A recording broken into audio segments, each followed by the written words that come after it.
Muraho neza, nitwa Price Rwanda TV, niyo channel yacu igiye kuza itugezaho utuntu n'utundi. Harimo ibi, reka manze wenda mbabwire uko byari bimeze. Nari nsanzwe ntazi byinshi ku ikoranabuhanga, nari nzi gusa gukoresha telefone mu guhamagara, mu gukoresha telefone mu kohereza ubutumwa, ariko ubu ndahagurutse ndashaka twige uko bakoresha ikoranabuhanga mu buryo bubyara inyungu, mu buryo bubyara amafaranga, duhereye kuri zeru mu gukora content no mu gufashanya ku rubyiruko.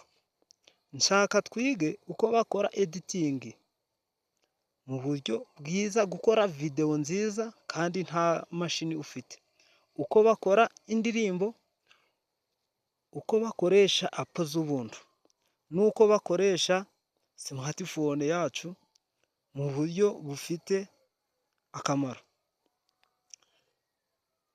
Nta kamera dufite, nta mashini dufite, nta na studio dufite, ariko dufite ubushake, dufite telefone, dufite umutima wifuza kwiga. Niyo mpamvu dutangiye iyi channel yacu y'Abanyarwanda, Price Rwanda TV, kugira ngo tugende hamwe, dukure hamwe. Niba nawe wifuza kwiga ikoranabuhanga buhoro buhoro, kora subscribe, ukore like, udufollowing, ukande kunzogera, tugendane. Ndahari kandi sinzava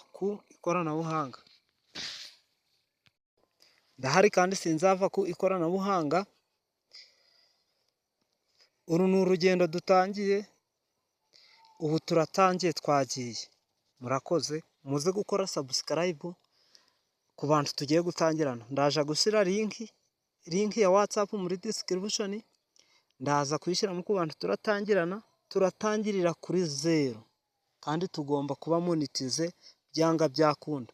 Muntu wese unyumva wicikwa n'aya mahirwe, muntu utangira aho, nge ntago nzaba nk'abandi uhamagara ngo wapi ngo banza wishyure. Tuzatangira, ikibazo ufite tugisakira igisubizo, tuzatangirana, uzampamagara nkubonera umwanya rwose, tuzafatanya. Uwo mu content creator unyumva, iza ufatanye nanjye, duhuze. Ngiye gushyira muri content ibi ngibi byose nkuko mbikubwiye niko bizagenda. Nta muntu nzishyuza nk'abandi, tuzakorana 100%. Nzagufasha uko nshoboye, nzashaka amakuru uko bishoboka, yose dufashanye. Ntiwibagirwe gusiga ukoze like, ushyizeho na comment, uze kwandikamo n'icyo twakomezaho mu gitondo.